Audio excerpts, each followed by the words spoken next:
Hello, hello everyone. Can they hear me, Alex? Yeah. Okay, so I just wanted to welcome everyone, and also Professor Anna Morcom wants to make a few announcements before we begin. So I see that she's here. I will let her take it from here. Anna? Thank you very much, Akhil. Sorry, I had some strange troubles in actually joining this webinar. So I wanted to welcome everybody. And before we go any further, I wanted to acknowledge the Indigenous people who have lived on the land where UCLA is for thousands of years. CISA acknowledges the Gabrielino Tongva peoples as the traditional land caretakers of Tavanga, the Los Angeles Basin, and Southern Channel Islands. As a land-grant institution, we pay our respects to the Honuk Vetam, the ancestors, the Ihihiram elders, and Eyu Hinkum, our relatives, relations past, present, and emerging. So today, Vinay Lal is going to introduce our speaker and chair this session. But before that, I just wanted to mention that we have another talk coming up exactly this time next week by Dr. Mohammed Zubair, and I'm just going to put that link in the chat so everybody can see that. And then in spring, we've got a whole series of talks on Mondays, mostly at midday, mostly in person. One will also be a webinar at 10 a.m. Thanks everyone for coming, and over to you, Vinay. Thank you.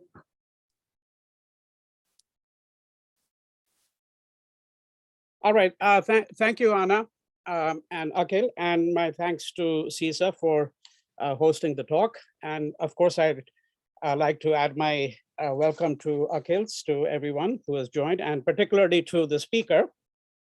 So I'm delighted in introducing Syed Sami Raza. I've had the pleasure of knowing him for about 7-8 years. We first met in London. Sami earned his doctorate from the University of Hawaii, and he is presently assistant professor of political science at the University of Peshawar. He and our speaker for next week are both here for one academic year, that's 21-22, on fellowships from the Pakistan Higher Education Council.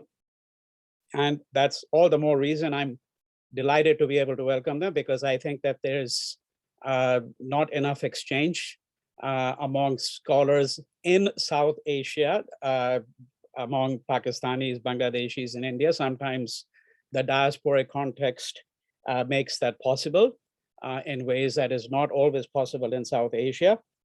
Sami works in the area of critical international relations, critical IR, critical legal studies, and the politics of aesthetic studies. I think the title of his talk today reflects much of that. He's the author of The Security State in Pakistan, published by Routledge, and also of The Geopolitics of Pakistan-Afghanistan Borderland. He is also the founding editor of the Review of Human Rights, a journal with which I've had some acquaintance, luckily.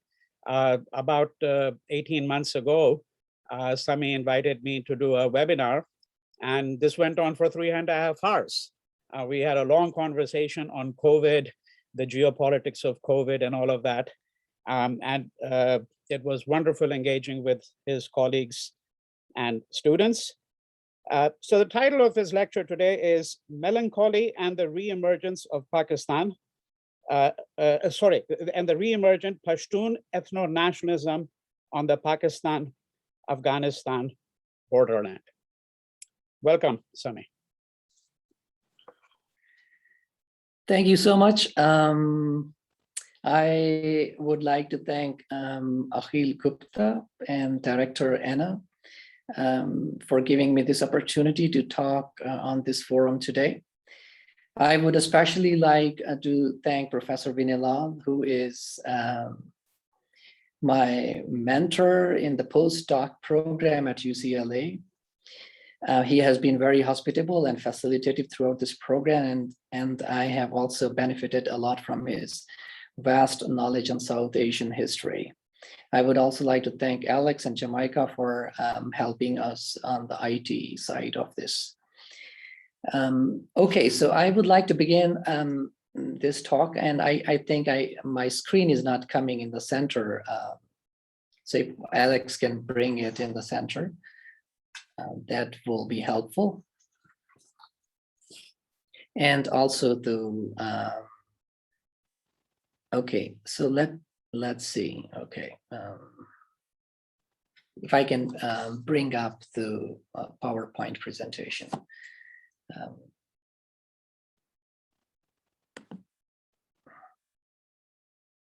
Can you see the screen with PowerPoint slides on it?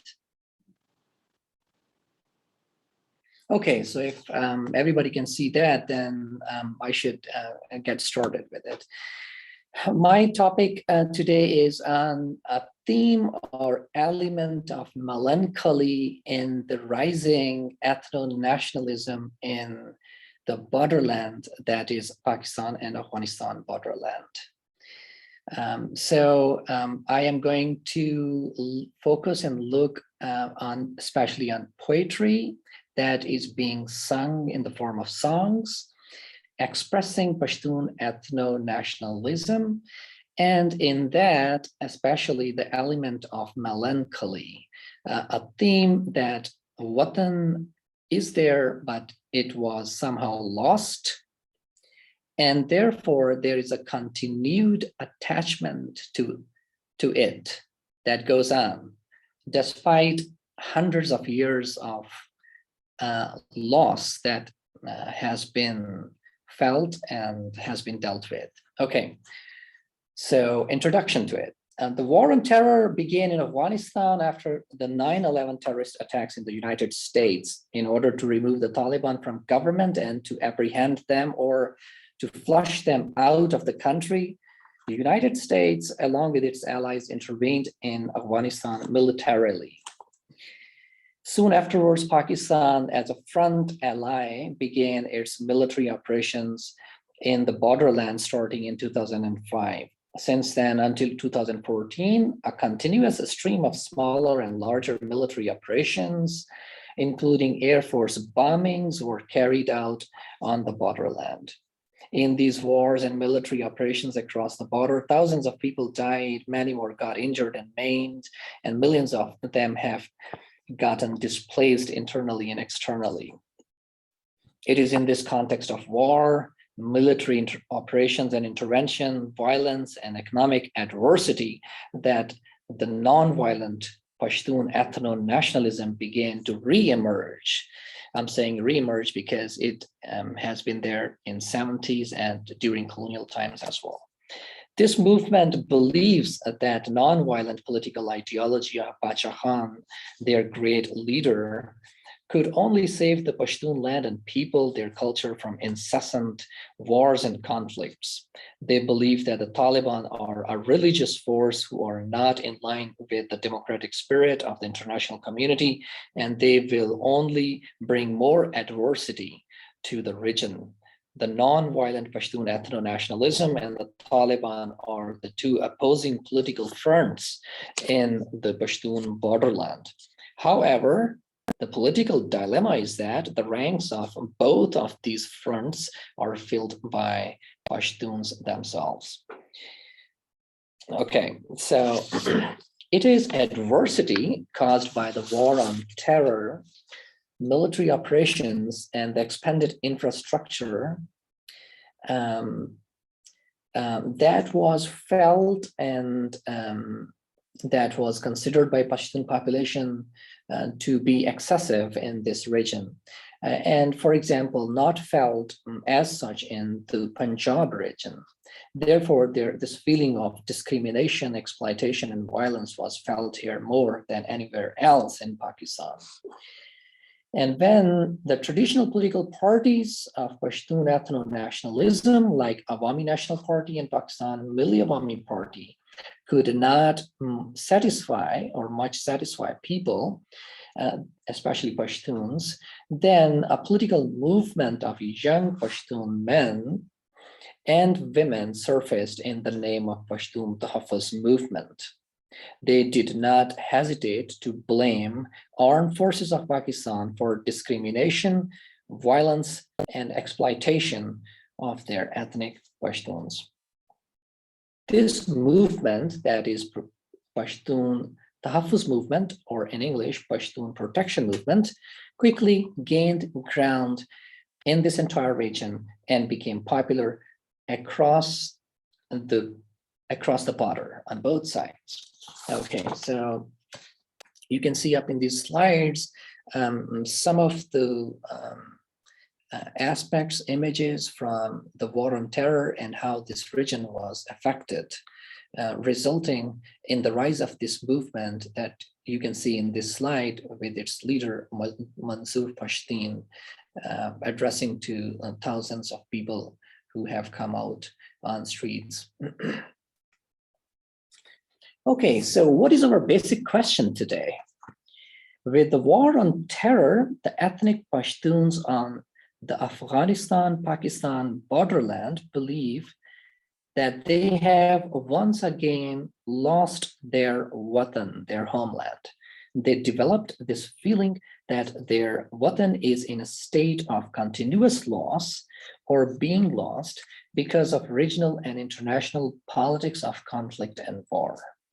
There has emerged a rich genre of nationalistic poems, songs, or Mili Saruduna in Pashto, which mourn the loss of Watan and at the same time generate melancholic attachment to it.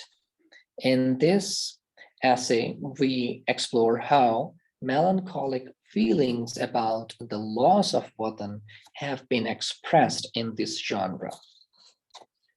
Okay, so first, quickly, I want to question, what do we mean by Pashtun ethno-nationalism? It is a political movement based on an understanding that Pashtuns are a nation apart, who cannot be subsumed in any other nation, especially Pakistani nation. And the mountainous land alongside the Pakistan-Afghanistan border is their Watan, homeland. Okay, now, what is the element of melancholy in this ethno-nationalism? In order to know the element of melancholy in it, we need to first ask, what do we mean by melancholy? What I am talking about melancholy. Okay, so the contemporary debate in social sciences on the concept of melancholy, as you know, goes as far back as to Sigmund Freud in the early 20th century. He writes that when a subject suffers loss of an object of desire, then he/she exhibits one of the two mutually exclusive responses or states of mind, mourning or melancholia. In the case of the former, that is mourning, the subject clearly recognizes and accepts the loss of the object of desire and thereby creates the possibility of reconciling and substituting the loss. The process, albeit slow, results in draining of energy and desire for the object with the passage of time. While in the case of the latter, that is melancholia, the subject, although recognizes the loss of the object, but he or she is not ready to accept the loss of it, rather persists in a relentless identification with it. He further says that the lost object can be a loved person or an abstraction which has taken the place of, such as one's country, liberty, an ideal, and so on. Similarly, Walter Benjamin saw some productive value in melancholia or acedia, mourning and sadness, for political and cultural work. He treated melancholia as an approach to engaging with past. With this approach, the subject, who is historical materialist, engages in an active and open relationship with history and establishes a continuing dialogue with the loss and its remains. Fred Morton, another scholar, has recently suggested that in melancholia, there is involvement of magnification, or intensification of the object of desire. And Zizek has put some light on another aspect of melancholia, that there is possibility that the object of desire does not exist from the beginning, and it might be the figure of imagination. And lastly, Giorgio Agamben has pointed out this thing, that there is a paradox of an intention to mourn that precedes and anticipates the loss of the object, that, or in other words, that there's mourning before the object is lost. Okay, so in short, melancholy as a structure of feeling has the following major dimensions. It involves an unrelenting attachment to one's lost object of desire. Second, it involves a fear that the object of desire will have been lost, and therefore the feeling of loss begin to overcome the subject. Third, that melancholic subject identifies itself with the object of desire and thereby shifts the reproach onto itself for that loss. Fourth, the ethical dimension of melancholia is that it is positive, it's not negative, and attachment to continuous correspondence with the past, and it also results in moving forward. So there is continuous dialogue with the past that is possible in melancholia, and in its political working, it's something positive. Now, what is melancholy in Pashtun ethno-nationalism? Melancholy in Pashtun ethno-nationalism is this: the Watan exists territorially, but it has been lost and will be lost. As land and soil, and as people and culture, it exists, but not in its political form, at least until now. In other words, it is there in its territorial form, but it is not there in its political form. It has rather been lost. It was lost in history, and its future is uncertain. Yet, from another dimension of melancholia, the one pointed out by Zizek, it can be said that Pashtuns or Pashtun Watan was never there, or that it has been just a figure of nationalist imagination. It has remained as a political void, and it was lost before it could be materialized. However, the feeling or feelings for it, attachment to it, mourning for it, goes on and keeps the memory of it alive. Okay, so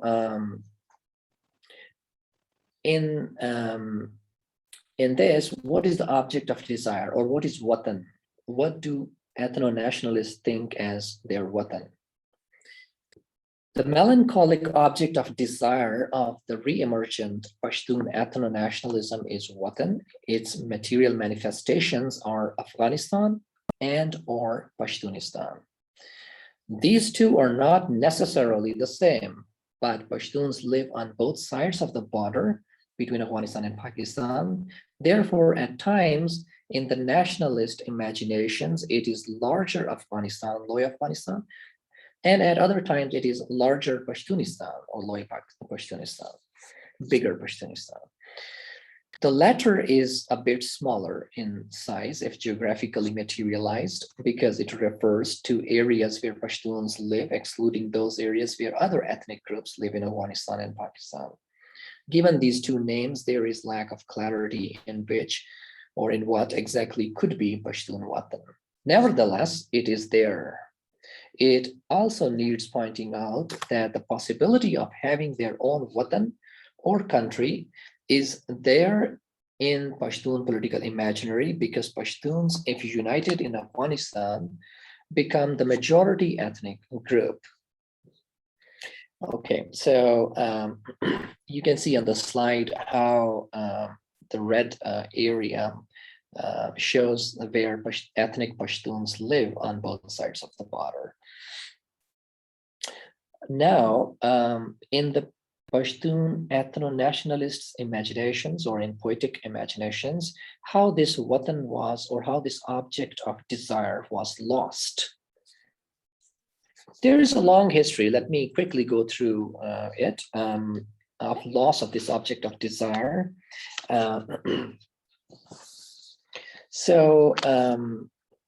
First, to Mughals. In 17th century, under the Mughal Empire, the idea of Pashtun Watan could not materialize and remain Khushal Khan Khatak's wish, one of their great generals and leaders.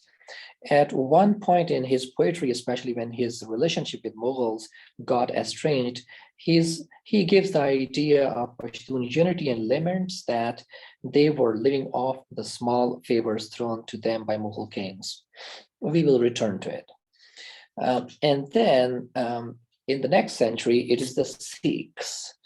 While Pashtun tribes remain divided and at best safeguard their fiefdoms in which they live, there grows another local power which threatens them as well as the Mughal Empire, and that is the Sikhs. Based in Amritsar, the Sikhs quickly take control of Lahore, Multan, and Trans-Indus valleys, subjugating the land that Khushal Khan Khatak thought as his Watan. And then you can see up on the slide, the yellow area that is the North Pakistan, almost under control of Sikhs for more than 100 years. And then to the British. In 1848, the British took over the Punjab and all the land up to the foothills of the northwestern borderland. In Afghanistan, in the wake of the Great Game, they began to support King Rehman Khan to bring entire Afghanistan under his control and give it the attributes of a modern state. And then they go on to negotiate a border with Afghanistan that you can see that became Durrand Line in 1890s.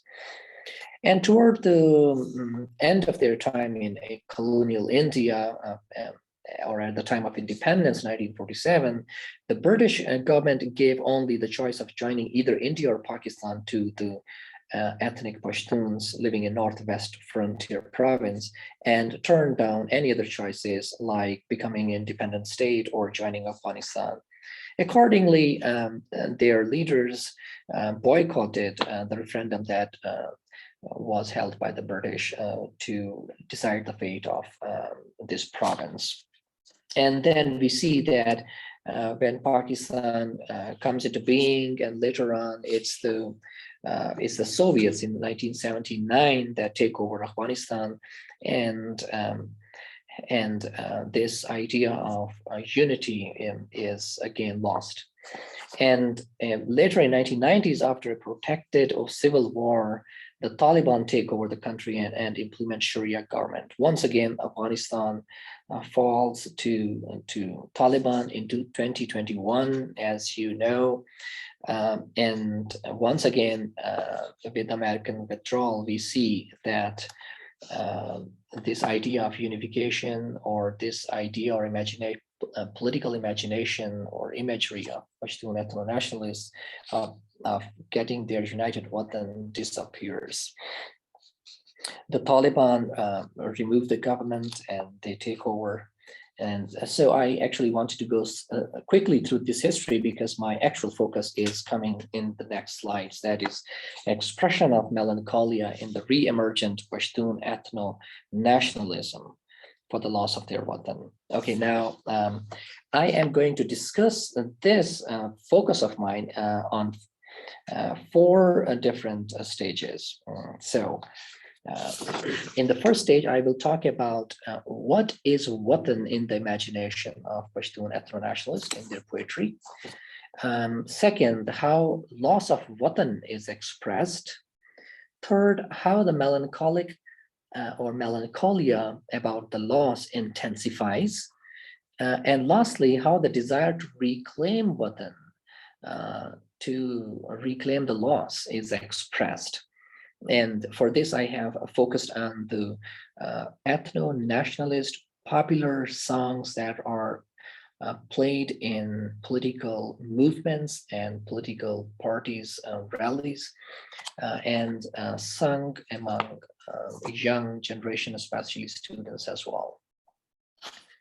Okay, the first stage, how Watan is imagined in nationalist poetry.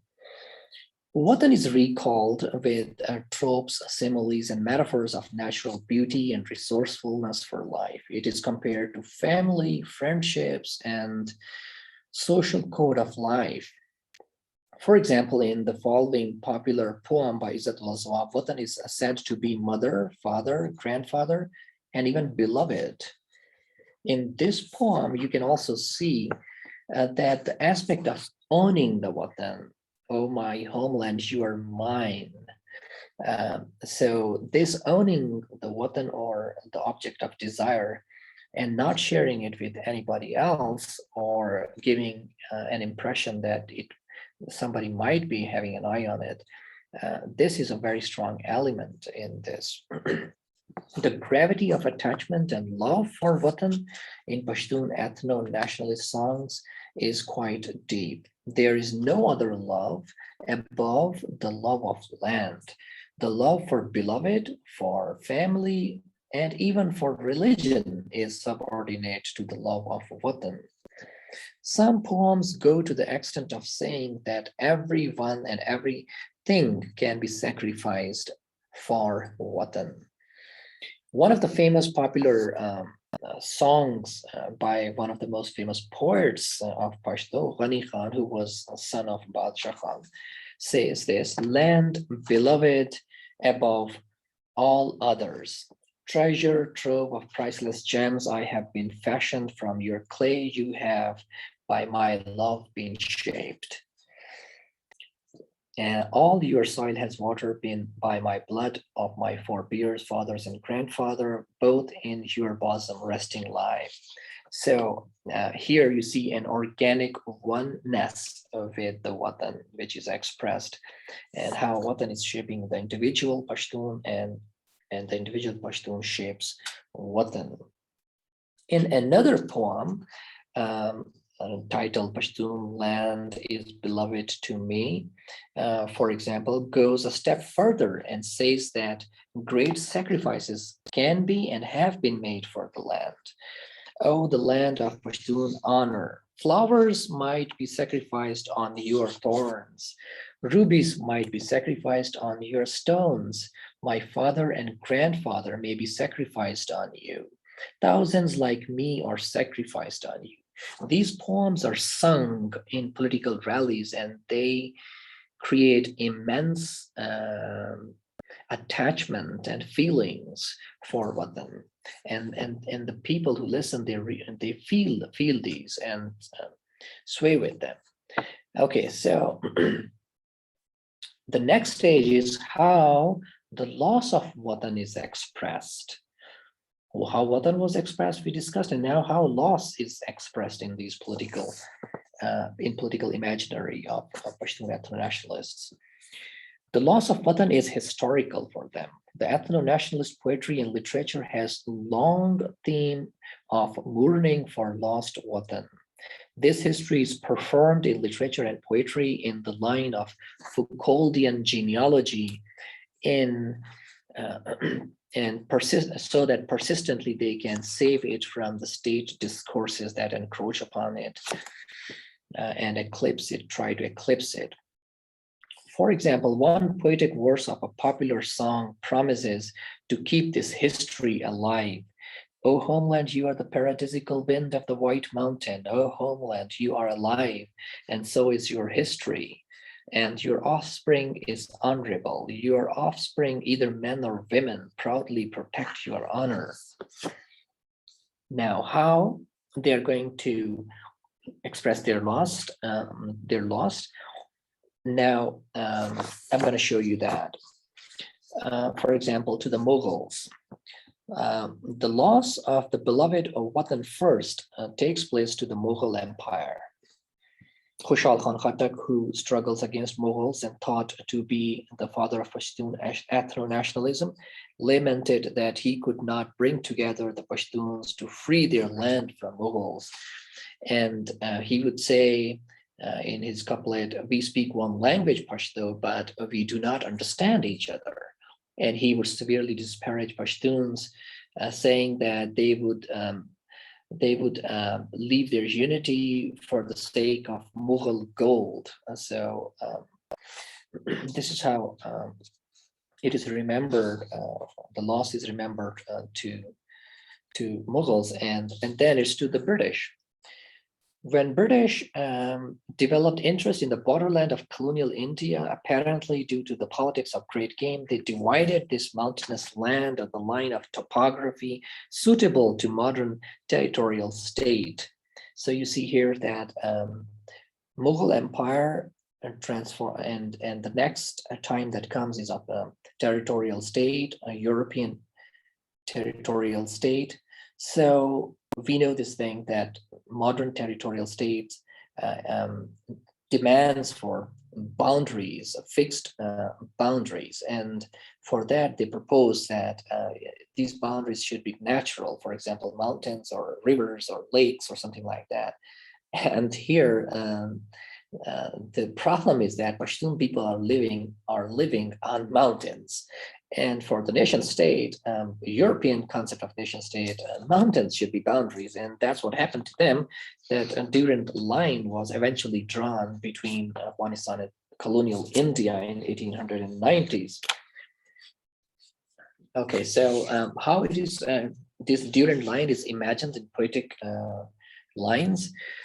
It's right in front of you on the slide. From Emil to Attak, from Chitral to Bolan, these are two ends of Pashtun region. This rich land was divided because if they unite in between, they will become a danger sharp like a dagger. The thread line of Torham, that is the Durrand line, sharp like a knife, had divided the hearts of Pashtuns in two parts by the oppression of British law. So this is how this loss to British of the Watan is imagined. Now, the loss of Watan to international powers, especially in the wake of War on Terror. The War on Terror brought immense violence and economic adversity. As mentioned before, it once again heightened the feelings of dispossession, exploitation, and discrimination. Thus, in their nationalist songs, Pashtun ethno-nationalists begin to mourn the loss of their Watan to international powers. For example, in this poem, poet laments, "Oh, homeland, I want you to be loved by others just like you are loved by me, and become one Afghanistan. You are not of Russia, you are not of China, you are not of America. You are mine. You are the land of my mother and my father and my grandfather."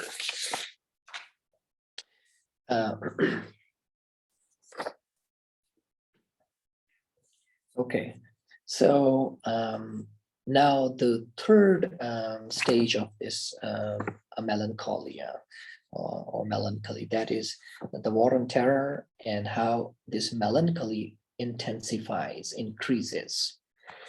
With the War on Terror going strong in Afghanistan and military operations taking place in tribal areas of Pakistan, the nationalist songs of mourning also increase. And they spread across this region. Okay, so within this stage, first one is that there is mourning, the element of mourning over violence on the land. First, there is a gradual increase of mourning in the songs, and then begins questioning of the War on Terror. In one of the songs, the people are requested to pray for the beautiful land, Pakhtunkhwa, which faces grave war adversity. In another song, the poet depicts violence against Pashtuns on both sides of the border in Kabul and Peshawar. As you can see up on the screen, the slides, the second one saying, "Burning me without any fault, burning me in red flames, oh enemy, oh oppressor, oh killer, destroying my homeland without any fault of me."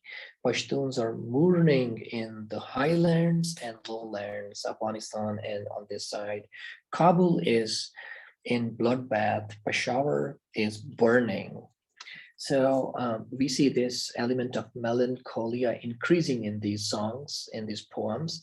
And then we see a stage in which there is expression of questioning the war on terror, military operations, and the security infrastructure. Gradually, the local people, led by their leaders, ethno-nationalist political activists, become more vocal. They begin to question and challenge Pakistani state's military operations, as well as American war on terror and their drone attacks. A narrative of how a resourceful and non-violent land of Badshah Khan or Badshah Khan has been ruined. One of the poems says, I wander for jobs in foreign lands. I am Pashtun, a nomad in my own Watan. With my belongings, I wander here and there. What do I know of religion? Treat hunger first, then sin and virtue. This song has re-emerged in the recent times. And we see that more recently, after 2018, with the rise of the Pashtun protection movement that I mentioned in the beginning, a more forceful questioning began of the military operations and security infrastructure. One of the most popular songs of this political movement questions the nature of freedoms in the country. It laments that there are no political rights available to the people, and political activists are being put behind bars. Their popular poem says, birds of peace wail in locked cages. Here they're pointing to political activists. Chains loop around all around us. What kind of freedom is this? You are deaf to our voices. What kind of freedom is this? Okay, another poem demands for life for Pashtuns, Pashtun Tajuan Donwar, which is another very famous song and poem. And then there is another one which is titled Pashtun Narrative, interestingly. And in this one, there is a demand for immediate stopping of war and winding down of security infrastructure. The song also demands for armed forces to vacate the Pashtun region, especially the borderland. So this poem says, my narrative, my narration, this brown earth and blue sky is mine. Swat, Bajawar, Waziristan are mine. No more war on my soil, no more evil work.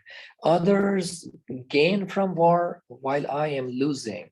No more I accept checkposts or prison. Okay, so the fourth stage of this essay, or melancholy, is how the desire to reclaim or avenge the loss is expressed. A number of nationalist songs vow to reclaim the Watan and to avenge its honor. In one popular song, the poet says that Pashtuns will seek answer to pain of its motherland. Another poem, another song calls upon Pashtuns to generate fresh sentiments of love and bravery for the Watan and rise for a new political decision. It calls upon them to make Pakhtunkhwa or Pashtunistan their home again.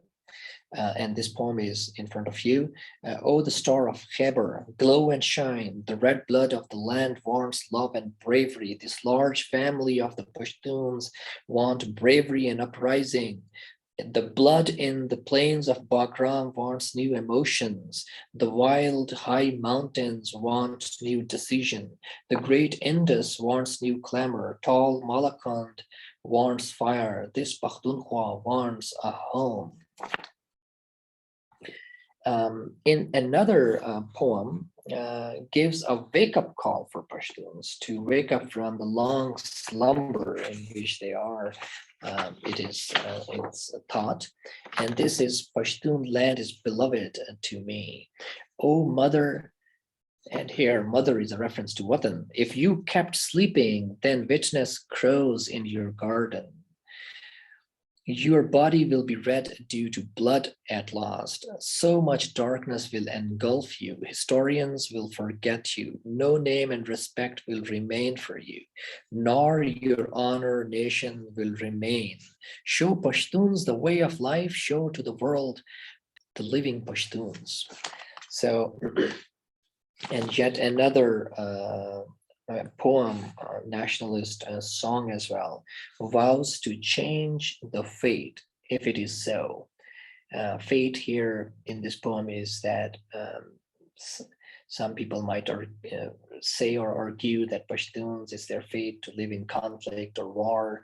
So this poem is a very interesting one, saying that we will change this fate. And so it says, even if it is our fate, we want to change it. We want life and tranquility in the lap of our mother. We want life and peace. Just see how we will take care of each other. We will rise together. From Indus to the Amu, we want to be united. And then there are more serious calls of uprising and revolution.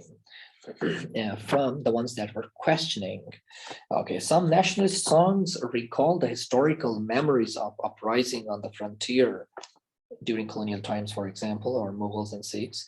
They call for revolution. For example, the song Wake Up Watan asks the people to rise in different parts across the border. That song is on the slide there. And another song, This Land Wants a Revolution, calls on the young generation to give sacrifices for realizing the goal of an independent Watan. Another song praises young men and women rising in revolution, and this one is related to the Pashtun Tahaffuz movement, the recent ones. And this one is Call of Revolution. Young men have come out to defend the honor of Watan.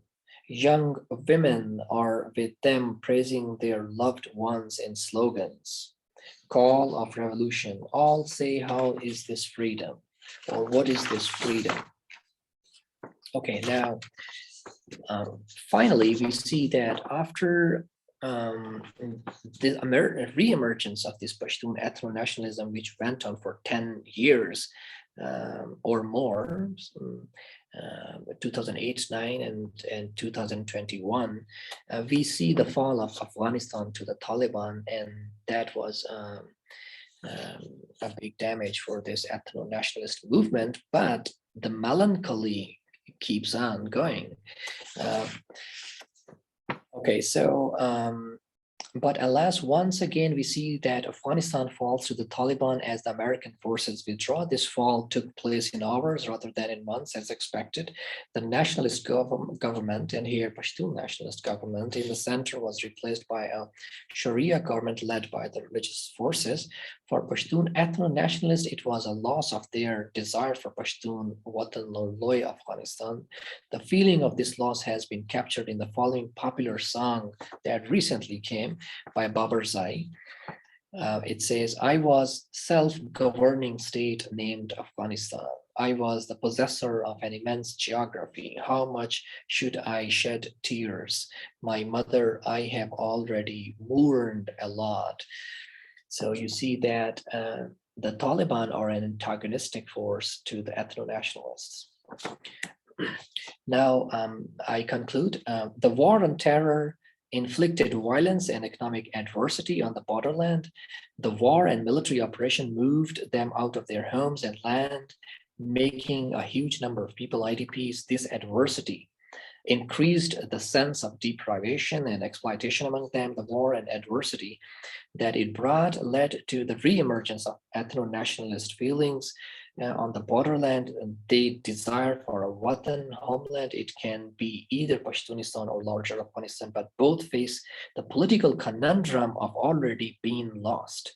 Pashtuns have been divided between Pakistan and Afghanistan, and they are growing on different social, political, and economic lines today. Nevertheless, the ethno-nationalist genre of nationalist poetry keep the melancholic attachment to the notion of Watan alive. It is at least an important source of resilience among the ethnic Pashtuns in the face of war adversity. Thank you so much. Over to Professor Rehman. Thank you, Sami, very much for your talk. So I had some questions and thoughts, but I will, I think, first allow everyone else to weigh in. And I invite everyone to join in the discussion. You can either raise your hand or use, either physically or use the function that is available on the Zoom, the raising hand function. So I can't actually see any of the participants. Anna?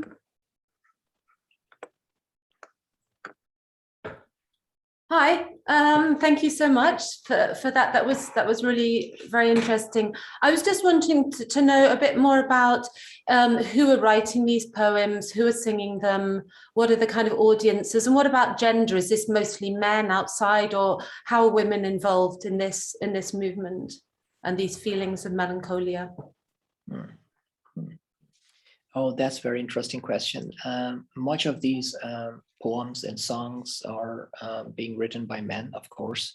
However, the recent re-emergence or resurfaced Pashtun ethno-nationalist movement is having a big number of women present in political rallies and on all kinds of forums. And we have our, even in our own department of political science, we have our female colleagues like Noreen Nasir. She's very much active in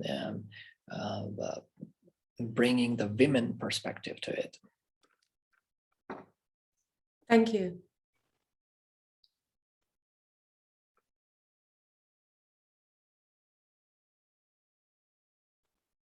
Anyone else would like to ask a question?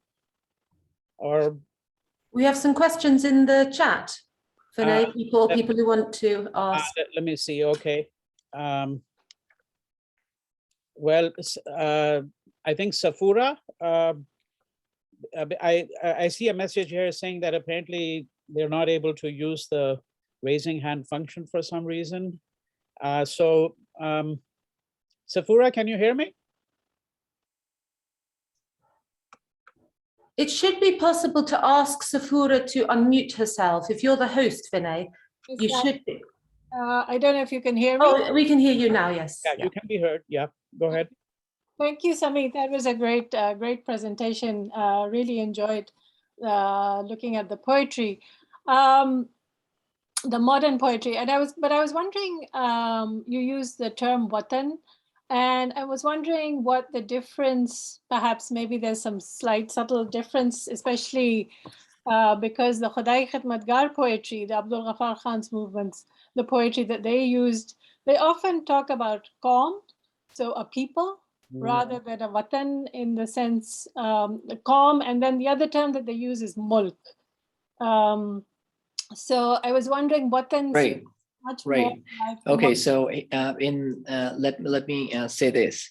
In my field work, one of the questions that I have been asking from the poets, from literary personalities and professors, is that whether this English concept of nation has taken over the original organic concept of Watan or not. So much of the answers that I am getting is that somewhere through the century and now recently, the English concept of Watan, of nation and nation state is taking over the concept of Watan.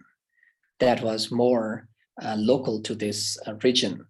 So now when we talk about Pashtun ethno-nationalism, a lot of people here start to think immediately about nation and nation state instead of thinking about Watan, which is still there, right? So I have to work a little more on this aspect. Yeah, thank you. A great question. Yeah, and just to complete my question, and that was part of it, that this is a very modern form, as to what you think that these poems, especially the Pashtun Tahaffuz movement, are they calling for an imagined unification in the sense of Pashtunistan, but in the sense of Pashtunistan is not a modern nation state, but as a different form of communal organization that even Bacha Khan, when he originally called for Pashtunistan, was doing. And I'm wondering also, alongside with that idea of connecting to the land and to the land as mother is different from that. And how do the Taliban's poetry, do they also call for that kind of do they use similar tropes? I'm just wondering. Okay, so I think the last one was needs a lot of further research.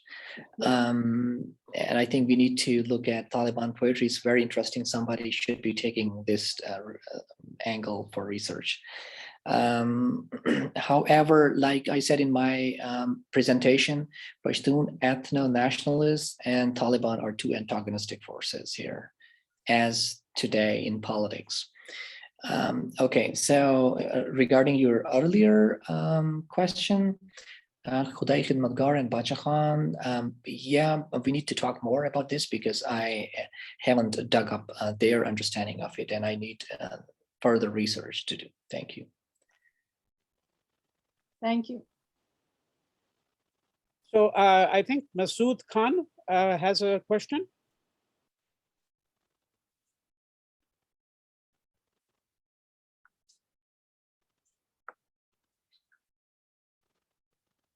Masood, you have to unmute yourself. Let me see if I can do that.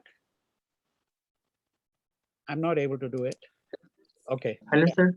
Yeah, now you can be heard. Yeah, go ahead. Assalamu alaikum, sir. Sir, Okay, go ahead. Thank you so much. Thank you so much, sir. It was amazing. You spoke very well about the Pashtun and the Melancholy and the Pashtun region. Sir, how do you see that? Is it any difference between the Afghan and the Pashtun? Because if we talk about the Loikor, means means Afghanistan. So we are talking about the whole Pashtun nationalism. But if we see there are many historians and they are talking that the Afghans is a combination of many nations and many ethnic groups, including Pashtun.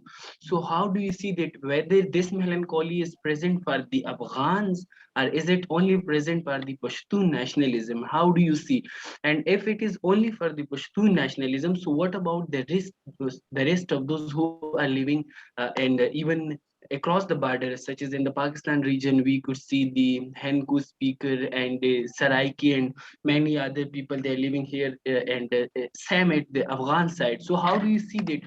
Whether this is a very inclusive approach, I got your question. Nationalism is exclusive to kick out the rest ethnicities. Okay, so I got your question, Masood. Thank you. It's a very interesting question, and I think this has been the focus as well. That melancholy here also means this thing that the Watan is lost somehow in its different dimensions or different ways. So it's lost because now there is Afghanistan and it has a lot of different ethnic groups. It is lost because now there's Pakistan and there are a lot of different ethnic groups. And this borderland, there is a great book by Hopkins. It's more diverse. And the book title is Fragments of the Frontier. So it's more diverse, and this diversity is part of the melancholy. Yes, I agree. Okay, Shahzad has some question. Yeah, but before Shahzad, there's a Shabnam Siddiqui wants to weigh in. Hello. Yes, Can go you ahead. hear Yes, me? we can hear. Yeah. Yes. Okay. Sir, my question is about that you said that Taliban and Pashtuns are two antagonistic forces here. But as we see that most of the Pashtuns are, because I'm an Afghan and I have been to different places in Afghanistan. So when we see some of the Pashtuns are against Taliban, but most of them are supporting Taliban in favor of them. And even Yes. the Right. medium of language of Taliban is Pashto, and most of Pashtuns are in their joining their forces. They are more interested to join hands with Taliban. And even in our national TV, their songs are about like about Watan, the songs of Taliban. Like the Afghanistan, the Afghanistan. That's Right. it's like that. Okay. Here's what I would say to it. In the very introduction, I said that Pashtuns fill the ranks of both of these fronts. They're in Taliban and they're on the other side in Pashtun ethno-nationalist movements. So they are divided. And that is the melancholy that Watan is lost on those lines. Okay, thank you, sir. Shehzad?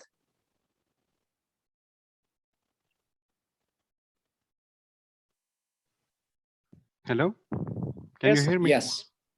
Sure, that's good. Well, that was a very good discussion. I'm really thrilled. I'm really thrilled in the sense that it talks about that psychoanalytic aspect of politics, you know, engaging melancholy or the lost object, you know. So my question is a very Lacanian kind of question, you know. I Okay. would like to hear more about Lacan, because this discussion about the lost object is mainly related to the fantasy object. You know, he would say that, you know, at the Yeah. same time, we do find out a kind of enjoyment, jouissance, you know, the term that he uses. Yeah. So I'm wondering, just like, have you ever considered that aspect of this discussion that you're Oh, doing? of course. This is part of the melancholy. It has that object of desire is lost, or like I said in my presentation, is it might be the figure of imagination of the nationalist, ethno-nationalist, or expressed in the poetry. So it might be there, like Zizek would say, that it might not be there, but it might be in the mind and it was lost. And before it is lost, there is mourning to it. So very much Lacanian. Yes, I agree. thank you. Akhil?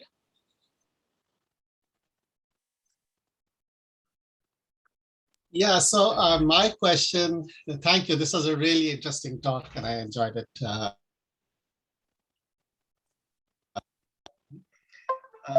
The loss of the homeland the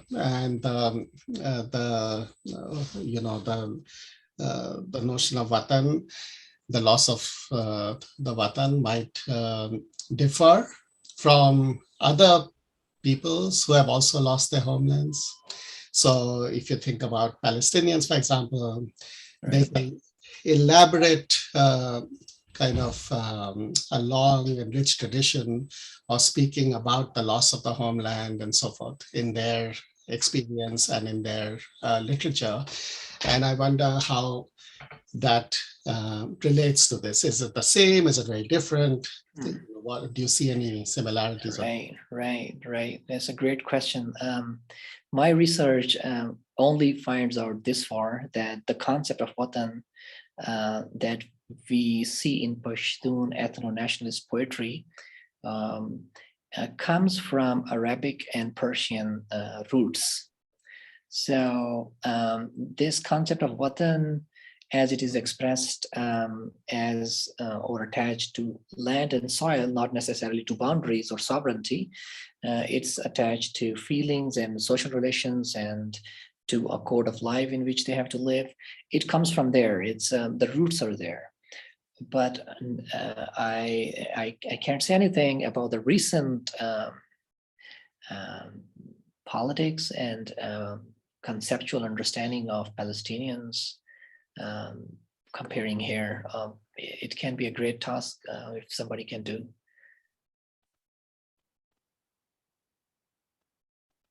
All right, thank you. So I think Saad ul Afaq wants to ask a question.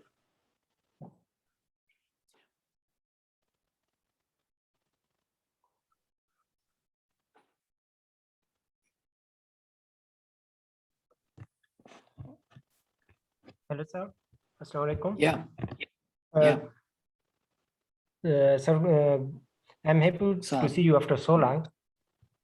Sir, my question is, sir, can you please tell me about any specific area where there is an inclusive Pashtun Watan? I mean, I only know about Sher Shah Suri, who was a Pashtun king.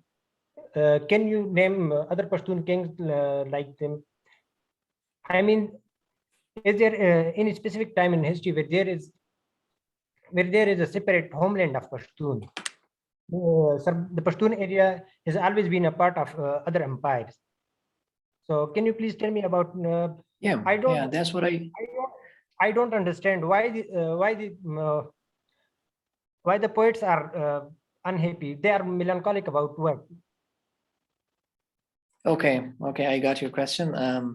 Afghanistan has had its kings, so we can go into history sometimes later. So yeah, we can discuss it. I can discuss it with you, maybe on email. Yeah. Thank you, sir. Ravi Deshpande? Yes. Hi. It was wonderful listening to you and the whole concept of Watan and Melancholy. I'm from Pune, Maharashtra, India. And so we have very strong memories of Ahmad Shah Abdali as being Marathi. Yeah. And I was just curious to know, because we have heard that Ahmad Shah Abdali was to Afghanistan just as Shivaji was to Maharashtra, to Marathas. So we have heard that he was a kind of nation builder, just like Shivaji for this region. And so I was curious to know that how your Watan, the concept of Watan of Pakhtuns is related to Ahmad Shah Abdali's or Baba Durrand's vision of Afghanistan or his nation and Pakhtun Watan. Is that how it is related? Well, maybe Professor Vinilal can answer this. I think I can't say anything because my research has not dug up those things yet. So yeah, I'll look into it. So, thank you. So actually, I did have a couple of observations and thoughts, Sami, that I'd like to share with you. Some of what I wanted to say has been anticipated in bits and pieces by others as well. But let me begin first with one observation, which is that it's my understanding, and please correct me if I'm wrong, that the largest Pashtun population anywhere in the world today is actually now in Karachi. Karachi is the largest Pashtun city if you're looking at demography. Now, Karachi is a long ways off from all of this, right? Right. And so my first question is, how does the fact that there's such a large Pashtun population in Karachi, and that therefore we now have to think of a dispersed diasporic population, essentially, what implications does that have, number one for understanding the idea of homeland. Because I think because there are two concepts which are, of course, I think critical to your whole presentation. One is Watan, and I think Safura asked a set of questions which I think is important. You know, what are the distinctions between Watan, Qaum, Mulk? Why is it that the Khudai Khidmatkars use different categories as opposed to the Pashtuns that you're looking at? Okay. So first question, therefore, if the gist of it is, how does Karachi and the new diasporic concepts of Pashtun identity figure into argument? Secondly, I wonder, and this really speaks to something that I think Shehzad had mentioned, but I want to put it in a different context because he was asking for a kind of a Lacanian reading. But you know, Freud in his classic essay, which is really in a way your starting point of 1917, and that essay is the essay on mourning and melancholia. Now, it seems to me that you have actually sort of treated these words as synonymous, but for Freud, the two are actually very distinct. They're really very different, mourning and melancholia, because mourning refers to the object of desire that you are aware of in the most conscious sense. Melancholia is the unconscious there. Now, the unconscious is very important here, and this is where I think I would say Shehzad's question can be woven into it in a different way. Namely that, you see, I think that sometimes when you get what your poetry is longing for, you have lost your very reason for existence. In other words, it is like unrequited love. The Watan is unrequited homeland. The minute you have attained it, it's gone. You see, right? And how do you think up through that concept, right? I mean, so in other words, it's like there's a kind of an inversion. It's, for example, my view of the whole. I mean, Akhil had asked about the Palestinians. I think that is one obvious analogy here that we can think about. But the Irish are very interesting too, because as you know, there's been a long sort of troubled history in that part of the world. And one of the things that has been central to Irish republicanism and Irish poetry, of course, is full of melancholy. I mean, Yeats was one expression of that in his own way, but there are many others as well. But what is really crucial in a sense is that that the Irish, and here, when I say the Irish here, I mean, you know, the Catholic population in particular have long sort of, you know, based their worldview on the idea that in defeat lies victory itself, right? So this is another way of understanding what really is, it seems to me, central to what is going on in the part of the world that you're describing, right? So I wonder if you had any thoughts on any of this. And one last thing, which is perhaps, you know, a smaller point, but perhaps it's not. I mean, the Pashtos are, of course, themselves divided. I mean, there's a Durrani element, and then there's the non-Durrani element, if I may just put it that way. Do you think that that also has something to do with the nature of the poetry, and how does that come into it? A set of very interesting questions that I need to take up and think through for this research article as well. Karachi and the diaspora and Pashtuns there, yes, they are one of the largest populations there outside KP, and they partake in this ethno-nationalism. However, for them, the issue is that and they are discontiguous. And this whole concept of Watan that has taken the lines of nation state or nation and geography and boundaries, and that is in their way. And then your question about unrequited love and if it is achieved, yes, very much that, and that's what we want to see. What if this they are united, and how they will make a country, or whatever political form it might take, and how can they work from there. So very interesting, yeah. And Durrani elements, and yes, Pashtuns are divided in various tribes, but due to the war and adversity, as I talked about, and this whole ethno-nationalism is kind of uniting them. This is the centrifugal force for them, uniting them. So yeah, very interesting. Yeah. All right, thank you. I think that maybe we'll take one last question. Perhaps Safdar Khan has a question.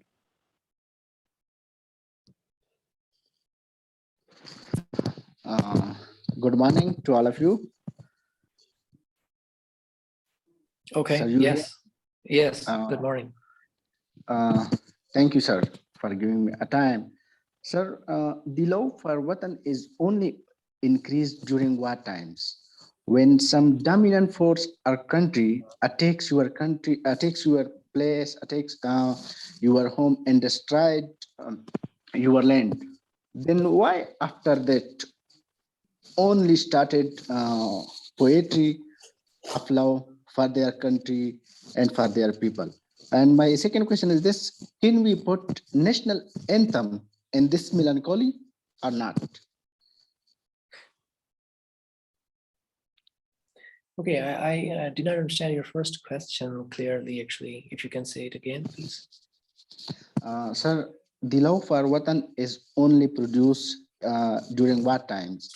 When some War times, dominant okay. war times, Yes. when some dominant force destroy your land, your home, Yeah. then after that, your love for your own land is increasing. And they start poetry, songs in this scenario. Yeah. And my second question is, can we put national anthem of a country in this melancholy or not? Okay, yeah, Milli Saruduna, national anthems have been part of this genre that we are seeing, and for different ethnic groups who think themselves as nations or Watan, they have their anthems in the form of songs, and I do include them there. And regarding your first question, yeah, war is the uniting, or that force that is centrifugal force, and that it is in the context of war that this ethno-nationalism has re-emerged in its melancholic status. So yeah, I agree that it heightens, it increases, but it is there, and it's more deeper than the impact of war.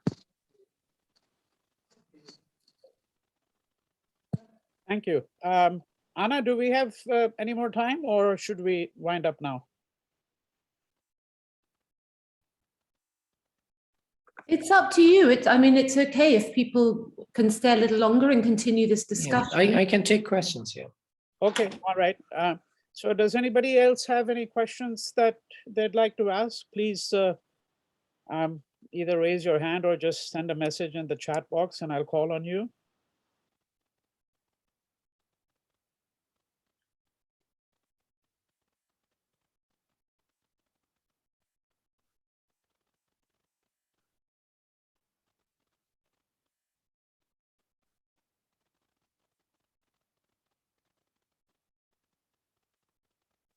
It seems that there are no further questions at the moment. So perhaps I think that we might, in that case, wind up. Akhil, do you have any? Oh, I think Masood Khan has just said that he'd like to ask a question. Masood?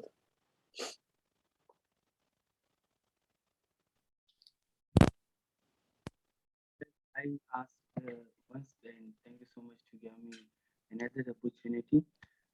As we are seeing our respected sir after a long time, so we have so many questions from him. Sir, this is a very straightaway question that we can see in the Pakistan context that nowadays the government have decided to introduce a single national curriculum, and similarly almost 10 last 10 to 15 years from the government schools there is the syllabus of the Pashto literature is being eradicated, almost eradicated from the educational institutions, but there are just a few people who are left to work for the development of Pashto poetry and literature and all these things.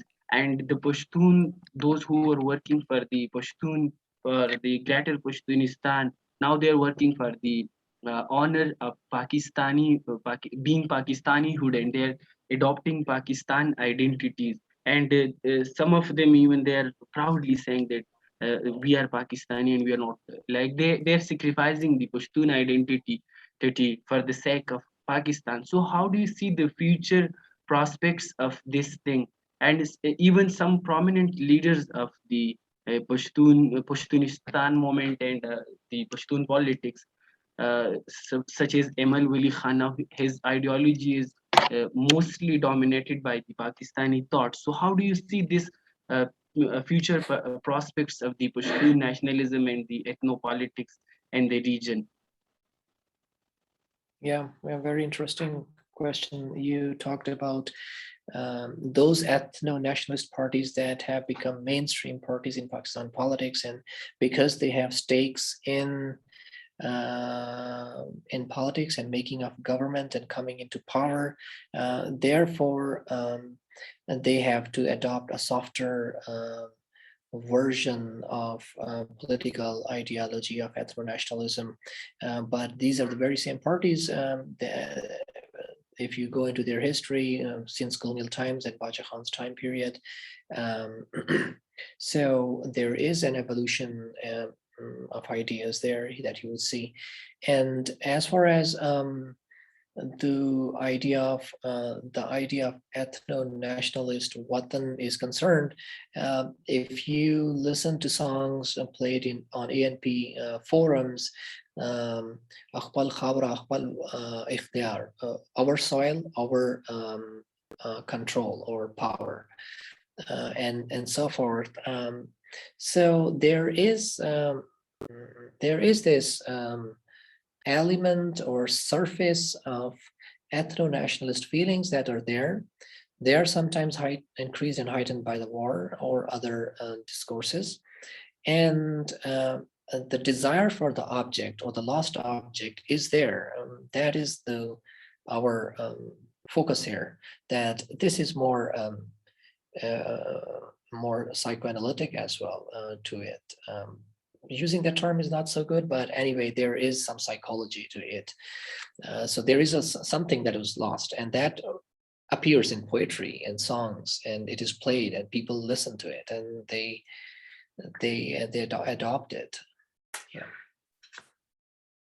Thank you, Sami. So there is a related question from Sudarshan Kapoor. I'll just read out the question. It says, what is the reaction of Pakistan to the concept of Watan Pashtun as a nation? I think you've sort of talked about it already. Do you right. You want to add something? Okay, so yeah, Pakistani state, of course, as a state, knows that I think there's no state that would go on the line of trying to understand smaller nationalities and objects of desires. This is unfortunate. This is happening everywhere, even in the United States. So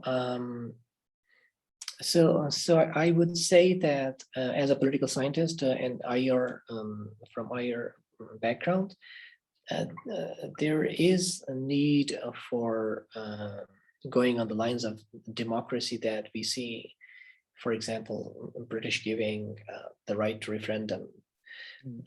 So on those lines, yeah, it's very much possible. Wow. It's about will, political will. People want to live with you, good. They don't want to live with you, they can make another political form. That's fine. But yeah, states would never.